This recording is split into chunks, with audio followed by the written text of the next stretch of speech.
Hello welcome back to Shirdi trip. So మనమైతే road trip షిరిడీకి హైదరాబాద్ నుంచి అయితే స్టార్ట్ అయిపోయాము. ప్రీవియస్ వ్లాగ్స్ చూడకపోతే ఒకసారి వెళ్ళి చెక్అవుట్ చేసేసేయండి. సో డే 2లో మనమైతే కృష్ణేశ్వర్ అయితే వచ్చాము కదా. సో కృష్ణేశ్వర్లో మనకి దర్శనం అయితే అయిపోయింది. దర్శనం అయిపోయాక పక్కనే ఉన్న ఎల్లోరా కేవ్స్కి అయితే వచ్చేసేసాము. ఎల్లోరా కేవ్స్లో కూడా చాలా నెంబర్ ఆఫ్ కేవ్స్ అయితే ఉన్నాయి. మనం అయితే కేవ్ నెంబర్ 16 తీసుకున్నాము. అంటే అదే చూద్దామని అనుకున్నాము. ఇదే మోస్ట్ విజిటెడ్ ప్లేస్ కూడా అని చెప్పారనమాట. దీని పేరు వచ్చేసి కైలాస్ టెంపుల్ అని కూడా పిలుస్తారు. సో కైలాస్ టెంపుల్ మీరు చూస్తున్నారు కదా ఎంత బ్యూటిఫుల్గా ఉందో. నాకైతే చాలా బాగా నచ్చింది. అండ్ నాకు ఇలాంటి కొంచెం హిస్టారికల్ ప్లేసెస్ కూడా చాలా ఇష్టం. బట్ ఇక్కడికి వెళ్ళాక మస్ట్ విజిటెడ్ ప్లేసెస్. నేను ఎప్పుడో చిన్నప్పుడైతే ఒకసారి విజిట్ చేశాను.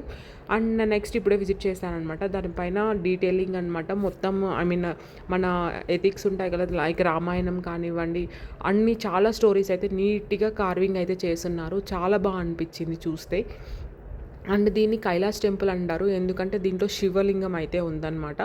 మెయిన్ దీని యొక్క ప్రత్యేకత ఏంటి అంటే మొత్తం కొండనే వాళ్ళు టెంపుల్గా కన్వర్ట్ చేసేసారు. సింగిల్ కొండని టెంపుల్గా అయితే కన్వర్ట్ చేశారు. అండ్ దీంట్లో ఏంటి అంటే మీకు మొత్తం టెంపుల్ కంప్లీట్ చేయడానికి 200 ఇయర్స్ అయితే పట్టింది. బయట బోర్డ్ కూడా ఉంది దీని హిస్టరీ గురించి. ఎవరైనా విజిట్ చేయాలి అని అనుకుంటే మస్ట్ విజిటర్ ప్లేస్లో ఇదైతే యాడ్ చేసేసుకోండి. అండ్ ఇక్కడ చూస్తున్నారు కదా, ఇదే శివలింగం అనమాట. అండ్ డీటెయిలింగ్ కూడా చాలా బాగా అనిపించింది, నాకు చాలా బాగా నచ్చింది. రిమైనింగ్ కేవ్స్ అయితే మేము వెళ్ళలేదు, ఎందుకంటే అన్నీ నార్మల్గా ఉంటాయని చెప్పారు. ఎవరికైనా ఇంట్రెస్ట్ ఉంటే ఆ కేవ్స్ కూడా మీరు విజిట్ చేయొచ్చు. బట్ ఈ కేవ్ అయితే మిస్ చేసుకోవద్దు. అండ్ ఇక్కడ నుంచి అయితే మనం ఔరంగాబాద్ అయితే వెళ్ళిపోయామన్నమాట. అక్కడ మినీ తాజ్మహల్ అయితే ఉంటుంది కదా. సో సేమ్ అక్కడికైతే ఈవినింగ్ అయిపోయింది, నైట్ వెళ్ళిపోయేసరికి. సో నైట్ వ్యూ కూడా చాలా బాగుంది.